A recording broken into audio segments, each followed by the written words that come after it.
How's it going, guys? This is a special edition of Weighing In with Travis Hartman. It's in this corner with Roberto Diaz. Roberto Diaz and his advisor with Lamont Roach, who just had a very controversial decision against Gervonta Tank Davis on Saturday on pay-per-view. And I just want to get a quick take from you guys right now from your camp. How do you feel about the decision? It was a draw. They ruled it a draw, but there was a controversial moment to where Gervonta Davis went down on one knee and they didn't rule anything and ended up being a draw. And with that point, the fight would have swung towards Lamont Roach. Absolutely. First and foremost, thank you, Travis. It's been a long time. I haven't seen you in a while. Hope you're doing well. Thank you for having me. Um, I mean, the best judges, the best eyes are those are the fans. You know, you guys saw it around the world on TV in attendance, and yeah, I think we had a little mistake there. You know, and it's a situation where it's on the moment, on the spur of the moment. I could see, you know, sometimes they miss calls or they miss punches, and but this was very, very. I mean, it was right there in your face, and the most important thing that the count started. Yeah. It started Yep. counting. So if you're Yep. counting, you saw a knockdown. How do you stop a count in the middle of a count, and then all of a sudden it's not a knockdown? So, you know, we're giving the benefit of the doubt. Obviously, that knockdown changes the outcome. We'd be talking about a two division world champion right now. The first man to beat Tank, make it official. So it's things are moving forward. Obviously, it just Mhm. happened, and we're hoping that the commission makes the right decision. So that's what I was going to ask next. Is today is Monday. The fight was just Saturday, so obviously there's still some things rolling, and I'm guessing you guys are obviously challenging it, obviously pressuring the commission probably to do the right thing. And I think you're right. Like I've been in boxing since I was 6 years old, professional as well. When a guy goes down and you start counting, that's a knockdown. Okay. He took a knee clearly, but also I think what people are not talking about, let's just say it wasn't the knockdown. Let's just say he went back, took a knee. Okay. Let's just say that he walked over his corner and his corner wiped him with a towel. That, at the bare minimum, is a point deduction and a Well, possible disqualification, even. possible disqualification because you're Exactly. told in the rules meetings that if the fighter goes out of the ring or you can't go up and assist him Yeah. during the minute the 3 minutes of the fight. So turning your back on a fight, that's Yep. disqualification. You're Yep. basically it's a no mas situation. Uh, Yep. the towel goes into the ring, whether it's to wipe his face or not. That's an indication of throwing in the towel, calling the fight off. So it wasn't just the knockdown. You're right. There was several other things, but we have the team working on it and see what we can do. So I know this in all the years that I've been around boxing too, and you've been around some major things. You were with Golden Boy for I don't what plus 20 plus years as a matchmaker there. So you've been in the business for a very long time. I believe you started with was it Marco Antonio Barrera? Marco Antonio Barrera for a few Yeah. years, and then Golden Boy for 15 years. 15. So you've been around. You've seen a lot of stuff too. I don't have a lot of hope that commissions overturn decisions because it very rarely ever happens. And I hope that they make the right decision here. But I think even if they don't, let's just say that I think Lamont Roach's his stock has went through the roof right now because even without the knockdown, that fight was extremely close. Still, he still had a chance to win that fight, even without the knockdown or the point deduction or the little controversy. I mean, I think that he out threw Tank. I think Tank landed like 7 or 8 more punches than him. But I believe if I read this right, out of 9 out of 12 rounds, only 3 punches separated those two in 9 of 12 rounds. So that was a close fight. Obviously, it was a close fight. And Lamont was coming up in weight, fighting for a title at a higher weight class, and he put on a show. So, I mean, for you guys, let's just say worst case scenario here. They uphold the decision. The decision stays the same. What's next for you guys? Are you pushing for that rematch? Absolutely. We're pushing for it. I believe Tank's gonna want it. Obviously, Lamont wants it. I think we're gonna be the fans gonna want it, you know, because there's a lot of questions. And I'm very happy. I'm very happy in the sense that obviously would have been more happy his hands raised and of course for him.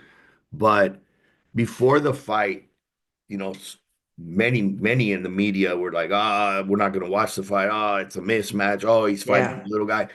And what I said to a lot of the people is, and I've always said it, is knock it after.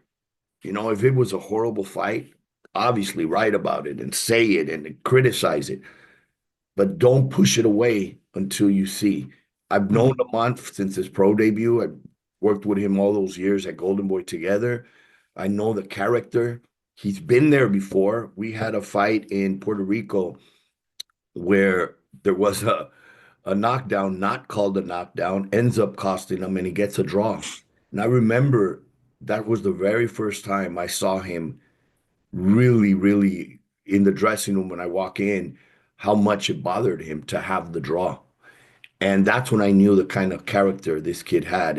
It wasn't like, I mean, I've seen fighters where I walk in and they're smiling and ready to go, after a loss. And I'm like, Yeah, yeah. God, this is a draw. It wasn't, and it just the blemish on his record that time in Puerto Rico really upset him, that I knew he had something in him very different. And leading up to this fight, reading, it'll be a 5 round, 6 rounds. And I'm like, no, no, this kid has dog in him and he's ready to unleash it. And so I'm very proud of him. The world now will give him the respect. I mean, there's all over social media over yesterday was, Stephen Smith saying, man, this kid deserves my respect. I thought he was going to Yep. get knocked out. And just from all over, I mean, I can imagine what he's getting, his father's getting, because we're getting so much messages right now of respect. And that's when you make, all right, you're here. People now are going to respect you. And I think this is one of those cases where the sequel could become even bigger and better because now people know what to expect. Yeah, I mean, I think you're right. I think they said that. I mean, Tank, by all rights, is pretty much a superstar. They said they packed that stadium. I believe it was one of the highest grossing live events at that stadium, like one or two. So it's clear that, Tank is a seller for sure. But I think you're right too. I think this is where you would think journalists by now would understand this and not make themselves look stupid. Boxing matches are not fought on paper, they're fought in the ring. No matter what, guys know how to fight. I mean, Lamont Roach was a world champion at a lower weight class. It's clear he knows how to fight, right? So like I think it's silly sometimes when they say stuff like that and dog fighters out before they even step into the ring. Obviously, I've been through that my whole career, but this is a different level. These guys are world champions and they were still dogging him out. So I think that was silly for sure on their part. So when you said that he got that draw in Puerto Rico, how was Lamont and team in the locker room after this Gervonta Davis fight? What were they Well, like in there? well, I mean, you can imagine if he was so upset in the draw in Puerto Rico and it was a international regional belt at this level times 10, because obviously a fighter knows, you fought professionally. A fighter knows when he wins and Yeah. when he loses. And he knows he felt like a winner. Obviously, the fans, everybody later, the support, but not giving it official. Right now, they can give him all the love, all the respect and everything. But in the books, it doesn't say two-division world champion Yep. simultaneously. I mean, he's a 130 champion and a 135 champion. That's how it should be reading today. Also, the headline should say Roach takes the O away, the first man to ever beat Tank. So outside of that, yeah, I think, understandably very upset. And as we talked, and the fans and family, and I think the praise from social media and seeing it all over uplifts him a little bit, but it still doesn't take away that today he should be two-division world champion. So I saw you in the ring after that fight. Did you guys have very many interactions with Gervonta in the ring directly after that fight? How was he?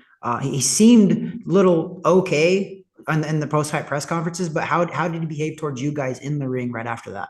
He went over, gave Lamont in the corner all the respect, all the, they go back many years. Obviously, they Yeah. know each other very well, and there's respect. I mean, if you saw the lead up to it, there wasn't that normal Tank. But what I told people was, because he respected Lamont. He knew Mhm. what Lamont was capable of and knew what Lamont was going to bring to the ring. And joking aside, I even told a lot of people said, look, he loaded guns. He came in with not one of the best trainers, but two of the best trainers because he knows what he has in front of him, and Mhm. it's for real. If you know, everybody always seems to say that he gives up the rounds or he falls behind. I don't think he gives them up. You're talking about Tank, yep. Tank, I think what he does is lets you get comfortable into believing you're in a position where you relax and then he catches you. And Yep. it's worked.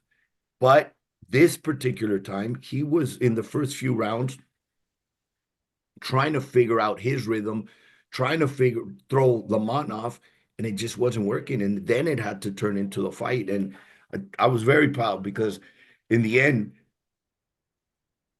Lamont was backing him up, Mhm. and landing the bigger shots. If anybody was hurt, and it was multiple times, it was Tank, not Lamont.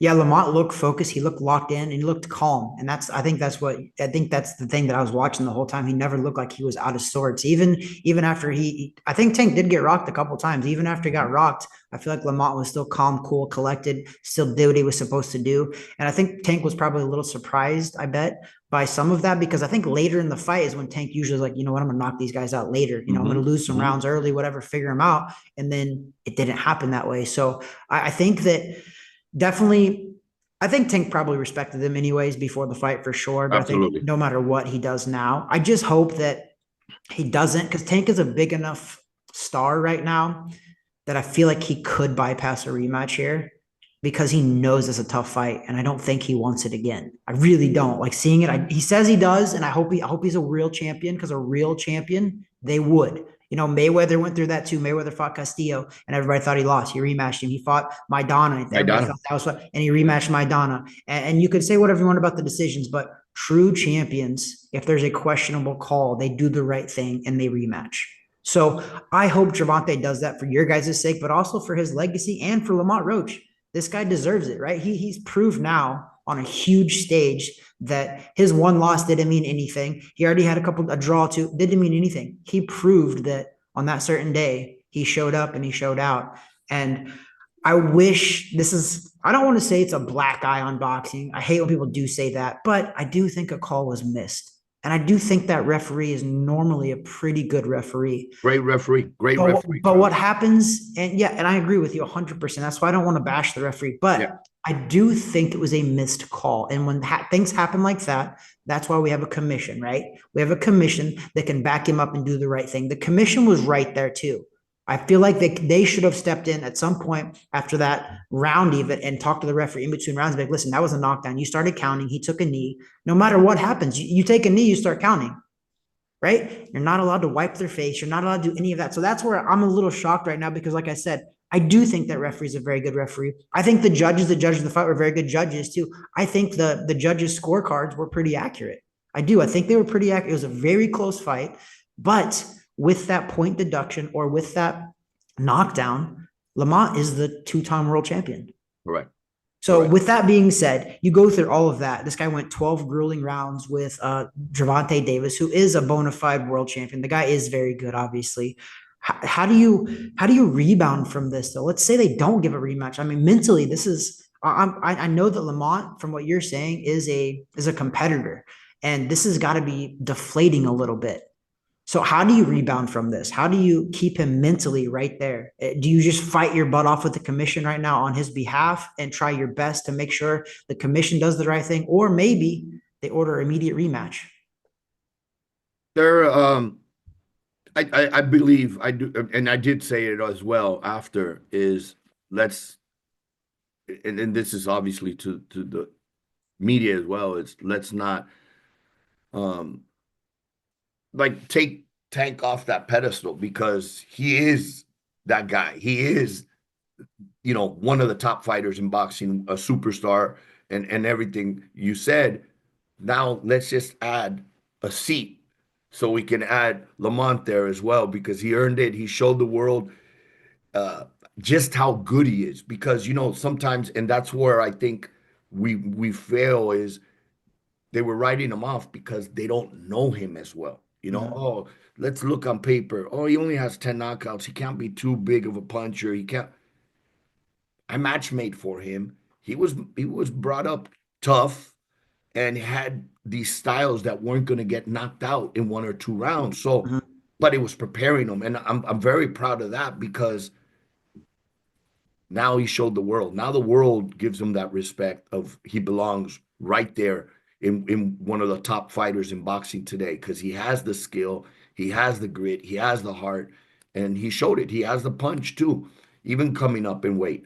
But now, well, I want him to enjoy all this, love and respect and everything while we get to work and do our thing. But I do believe that Tank is that guy, is one of those legacy fighters that'll say, you know what?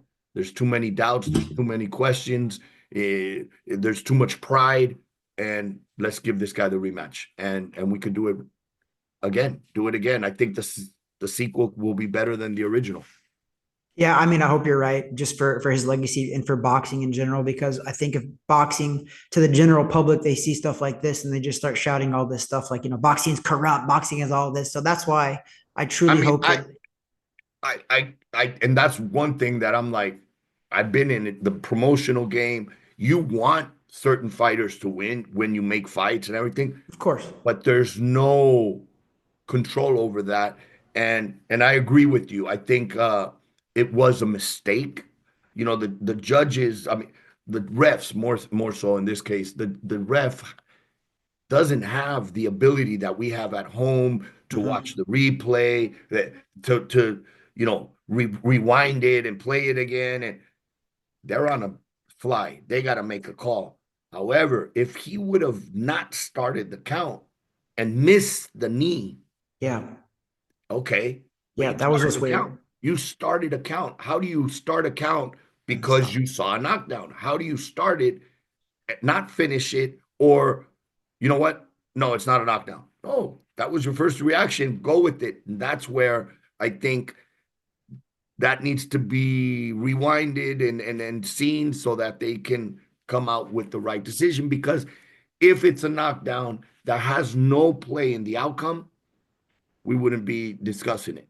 Hmm. But if it's a knockdown that does make this kid now a world champion in two Yep. divisions, that's why we're discussing it, and that's why uh, the buttons are being moved and the pieces are going as follows.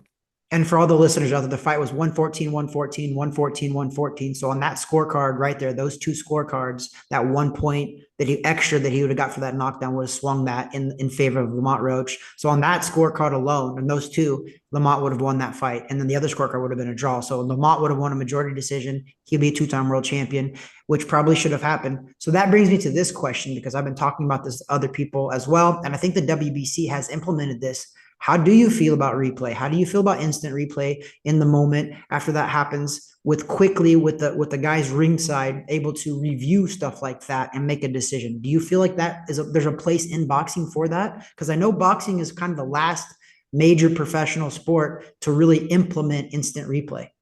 So it's very easy for me to say right now because of Saturday. Oh yeah, I love instant replay and I'm for it. But I've been a pro for instant replay years ago. And here's what happened. I had a fight right before Canelo Golovkin. I want to say it might have been the second one. The night before was Pablo Cesar Cano I remember fighting him. a kid named Ruslan Madiev. Okay, it was a WBC title fight in Vegas the night before the big fight. We'd always do a small show, Yeah. to promote. And in that fight, Cano's winning the first 4 rounds, and all of a sudden, big gash on his head. They go, the referee says it was a punch. You can't continue, Yeah. It's a you loss. lose. So I Yep. go up in the ring. I'm so bummed because Cano was doing so good outboxing and throwing more punches. And I go to hug him and I see the cut. There's And it no was way it's a just a punch. big cut. And exactly, I said, there's no way this could have been a punch. And I go to the commission and I go to the ref and I said, hey, there was no way the way the cut is, it had to be either a shoulder. And of course, it happened so quick. Next thing you Yeah. know, this guy's bleeding really bad. And ref said it was a punch. So because it was a WBC title fight that night, we were able to go to replay. We put up on the big screen and you see the clash of heads. And as soon as Clear as they day. separate, the blood starts coming out. So because of that, Cano got the win. Now, this is where the fans have to understand the difference in boxing versus other sports. Yes, in other sports, you watch the replay, okay, it was a touchdown, it was okay. But here, the difference is financially. If Cano Yep. loses that fight, his next fight, he gets 10,000. Yeah.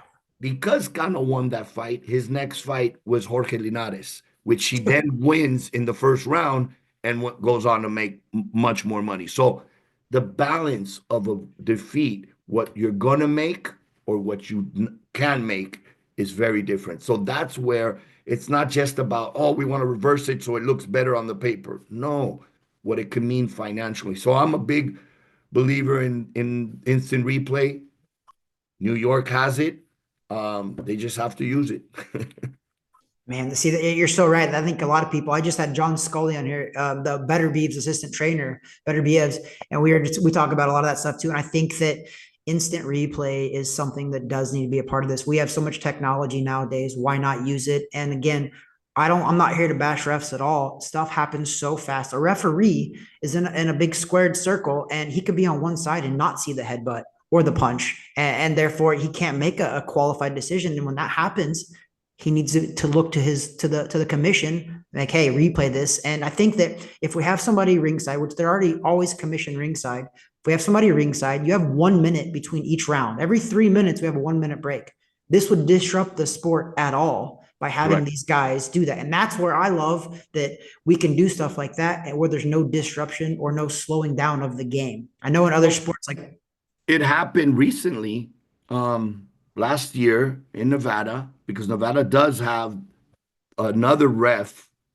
Jay Nady's normally right there watching yep. it on the screen in case there's something that the ref officiating the fight misses. He Mhm. can always bring up. And if we remember Virgil Ortiz, his previous fight, he he gets knocked down in the first round, but they don't call it a knockdown until the fourth round. They call it a knockdown. And then went back and reviewed it. And that is a throw off because if you Yeah, don't, that's a throw off big time, I yeah, think. because I now think. it's like, wait a minute, now I'm down. I better pick it up. If Yeah. especially if they would have, if they do it right away, okay. But Yeah. 3 rounds, 4 rounds later, Yeah, I right don't agree as with they did that. it, now it's changed here. If they do it a few rounds later, again, we'd have a two-division world champion. Hopefully, you know what? It sucks because I think that fights like this almost need to happen because that's going to push them more. I feel like to implement instant replay and put it part of these big time fights need it. And like I said, the technology's there, and I don't think that it would take more than 1 minute between rounds to find that out. Right, like the commission, your case especially, this was pretty obvious. I feel like though, right in front of our faces, where that wouldn't have took a whole minute in between rounds to replay that. There's a commissioner sitting ringside. I think they saw that too. They did. They had to have. There's also other referees that are sitting there too. So I hope that maybe this is a one of those lessons that maybe the commission learns. And if they don't right the wrong right now, at least later on down the road, they don't let stuff like this happen again. But I think you're right. I think it's got to be something where the instant replay has to be instantly replay it. That's the term, instant replay. You can't replay it 4 rounds later and then make a decision, because that does change the fight. I mean, you're talking about 4 rounds. That's 1/4 of the fight, or 1/3 of the fight, And because all of there's a 12 sudden rounds. you're behind. Exactly.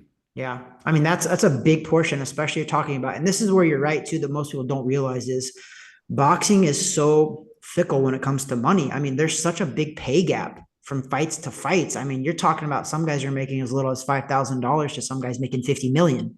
I mean, it's a massive discrepancy, but it comes from things like that. So that's why when fighters get bad decisions, it does affect them a lot more than just their record. I don't know if they necessarily care so much about the loss. It's about the ramifications of Correct. their paycheck down the road. So like I think you're 100% right. I think that you could probably be a good advocate because you've said it multiple times here that instant replay does work. It has helped some of your fighters and you've seen it work. You've seen it work badly too, I feel like, because that 4 rounds, there needs to be some stuff in place to where it doesn't take so long. But I think this is where I don't know if you agree with this or not too, but this is where we're the only major sport, global sport that doesn't have one boss, essentially a commissioner. Football has it, baseball has it, basketball has it, tennis even has it. So I think in hockey, all of them have commissioners.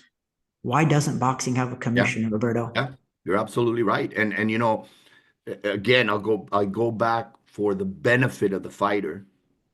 If you are licensed in New York and now you're going to fight in California or Nevada, if you're under one commission, you've completed your medicals, you've done everything, they should just transfer over. Yep. A lot of the times they do, but if we had one sole commission under one rule, then it's completely transferred over, and Yeah. not, well, you have to do ours because we have more exams than they do, or they have different exams, or they have to be on our forms or everything. I think it just makes it smoother for the fighter. At the end of the day, it's for the fighter that Mm-hmm. this becomes less of, I got to go run California, I'm all for safety. Obviously, Mm-hmm. you guys get in the ring and put your lives on the line. So whether they're done every 6 months or done every 4 months, whatever's done, but that they can be transferred nationwide. Yeah. I mean, with the technology we have nowadays, there's no reason why we shouldn't have that. We could have a database full of that. I mean, they already have medical databases that do that. So I think you're 100% right. I don't know how we get to that point because I know there's a lot of money in having a bunch of different Correct. bosses, and that's why Correct. we don't have it. But it's got to be a breaking point somewhere, which kind of leads me to the next thing. I had this conversation with John Scully. I don't know if you know Scully. He does he gives back to a lot of fallen fighters. He raises Yes, money and yes. gives I it know directly with to them. Benitez and I I see think him he's helped. very active. Correct. Yeah, he's helped about 20, approximately 20 fighters that have, falling on hard times. I mean, Bobby Ches, I think it is now, is going through some cancer stuff. He's helping him out too. We Wow. just had, did you know Carson Jones just passed away as Yes, I well? saw that Carson Jones just Golly. passed away, and He's got kids as recently, well. yeah, and Greg Haugen passed away Yep. a couple weeks ago. So yeah, it's So the reason I bring that up is because, like all other major sports, boxing has no pension plan. There's no healthcare for fighters after boxing. How do we fix that too? And I think that these mega fights, is me and Scully kind of just threw it out there just a little bit, is what if we take like 1% of the main event's pay and put it over into a retirement foundation or a healthcare foundation that now can be pulled upon about old past fallen fighters. And if you do that so much, I mean, that could fund it right there. And I think that guys like Canelo making 50-80 million dollars, they're not going to miss a couple $100,000 off their paycheck.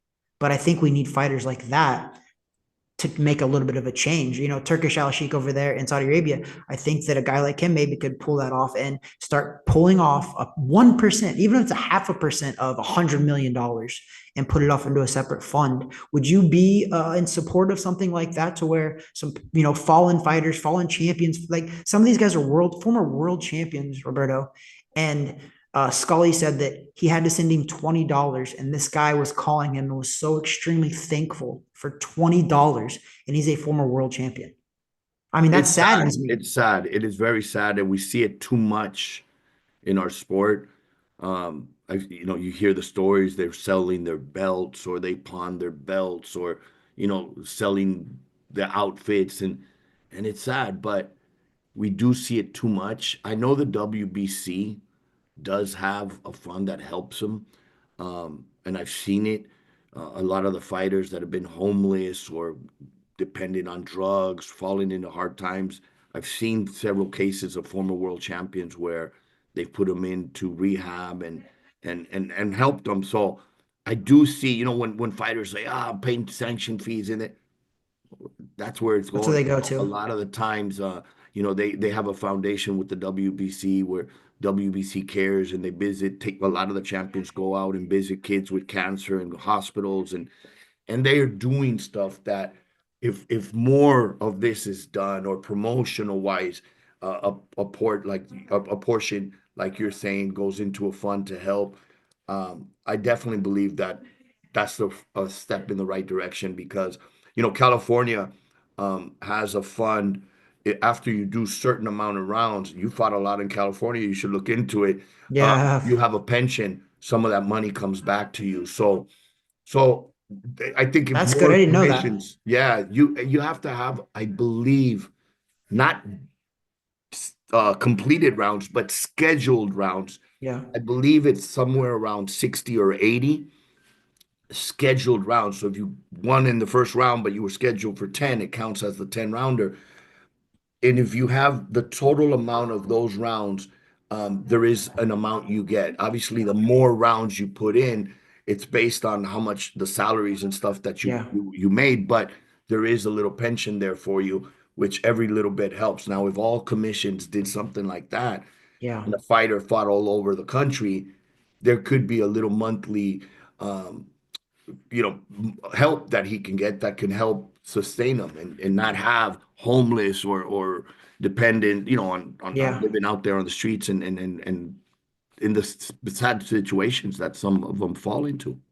Yeah, and I mean, obviously, we can't fix everything, and I get that. A lot of guys make some bad decisions too, but I just some of these guys that fought for world titles is just insane to me that they're falling on such hard times, and we kind of turn our backs on them. But it is what it is, and that's boxing. And I think boxing does we do need to grow a little faster because we are a major sport. We're a global sport, and there should be a little bit more. I didn't know California did that. That's awesome. The WBC is awesome too. But what people don't realize is the WBC is not the only sanctioning body out there. We have the WBA, the WBO, the IBF, even the IBO is one now too. So IBF and all of those. If they all got on board with that too, that would be amazing. But a lot of people like me, myself, I never fought for a world title ever. So I wouldn't even qualify for that. So Yeah. there needs to be Yeah. something where we have a medium ground there because everybody puts. I mean, I fought a lot of world champions though: Keith Thurman, Terrence Crawford, Chavez, Vargas. But I never fought for a world title, so I Yeah. wouldn't qualify for any of that stuff. But yeah, I just think boxing for sure we can grow a little better in that regard. But swinging it back again, you guys, you're Lamont Roach's advisor. You worked with Golden Boy for a very long time, and now is that kind of your role now? Are you just advising other fighters? Is that kind of what you're? Because I know that you have more than just Lamont Roach. I see you in the ring quite a bit now on TV with fighters, so I'm always seeing him like I know this guy. No, thank you. Thank you. Yes, I'm working with a company named Sheer Sports Boxing Management Company. After 15 years at Golden Boy, obviously I love boxing. It's in my blood. It's my passion. But a lot of what I did was the connection with the fighters, building the fighters, signing, matching, and really when I got out, when the time was time to move on, it was like, okay, what am I gonna do? Am I gonna go back to matchmaking and being on the road every weekend? And you know what? Let me go on the other side of the table and try. What I try to do is I understand now after so many years on the promotional side that it has to balance out for both sides Yeah, because it's not just more, more, more. I want more, more, more, more. No, there's certain lines where, hey, there's a budget and it has to be met and it has to be under the budget. So now knowing how this side works and what this side wants, I try to come into right in the middle and say, let's make both sides happy. And that's I'm enjoying it. More time to my, on me, where I less travel every weekend. There's not a yeah. fight, and every weekend I don't have to stress about, oh, I lost a fight. This guy's heavy. Now it's every once in a while. So I'm enjoying it. Um, I love what I do. Now I can bring back even more knowledge as far as not only the advising or managing, but they also get a matchmaker at the same time because obviously doing it for so many years, you learn sometimes it is styles make fights and there is opportunities and you got to let them know, look, this is an opportunity and you got to take it because boxing is about opportunities. And this Saturday shows, people thought, oh, it's just the money. Not No, it was the opportunity. It was legacy. It was an opportunity for Lamont to show the world just how good he is. And very, very happy with the results outside of not getting the win. Yeah, so that's the next step is Lamont Roach. I know that you guys are kind of petitioning the commission to make the right decision here, but again, like I said, worst case scenario, maybe what can happen is I think it was the WBA belt was on the line for Gervonta. You know, maybe they can do the right thing as well and order an immediate rematch. I know there's ways to get out of immediate rematches too. I'm sure. I mean, if Tank doesn't want it bad enough, he can relinquish it and just move on. But hopefully that doesn't happen. Like we were saying earlier on, I hope that Gervonta does the right thing for boxing, does the right thing for his legacy, and everybody's eyes, we know that that fight was controversial. That was not a clear cut winner. There was obviously stuff that went on there. So I hope for your guys' sake, for Lamont's sake, for boxing's sake, that Gervonta does the right thing and takes it into his own hands if the commission doesn't make the right decision. But I mean, maybe you guys got hope because I feel like nowadays we are seeing more stuff. Meaning that I seen your guy actually Lamont Roach just posted something. It said the word around the block is y'all favorite fighter fixing to be 30-1, not 30-0-1, two-time two division champ. So maybe you guys know something that I don't, but I guess we'll see. And that, I'm guessing that's why you're still in New York, Roberto. Is that right? Because that's where you're at. I'm in New York. I'll be here for a couple of days. There's an announcement that I'm just here to uh, watch and see coming up in the next few days. So um, I'll be here till Friday. Nice. Well, I hope that that's a big announcement, and obviously you can't tell us, but if you ever have any information you want to give us, I'm always a text message away. You got it. You got it. I appreciate Absolutely. you, Roberto, coming on, man. Seriously, I appreciate you. This is the podcast called Weighing In with Travis Hartman. We're on YouTube, we're on Spotify, we're everywhere. I've had a lot of pro fighters on here. I've had a lot of other people, but you I've known for what 15, probably close to 15 years. Took a lot of really tough fights for you guys, the Golden Boy. Yes, you did. Yes, you did. And you were always on time. You were always on weight and always gave a hell of a fight. So I always, always appreciate you. And I hope we can schedule Lamont sometime soon with you. Absolutely, man. I appreciate it for sure. And again, thank you for coming on. And God bless. And I hope that everything works out for you guys. And we'll be paying attention closely for this. But thanks a lot, Roberto. I appreciate you coming on. Thank you, man. Take Thanks, care. brother.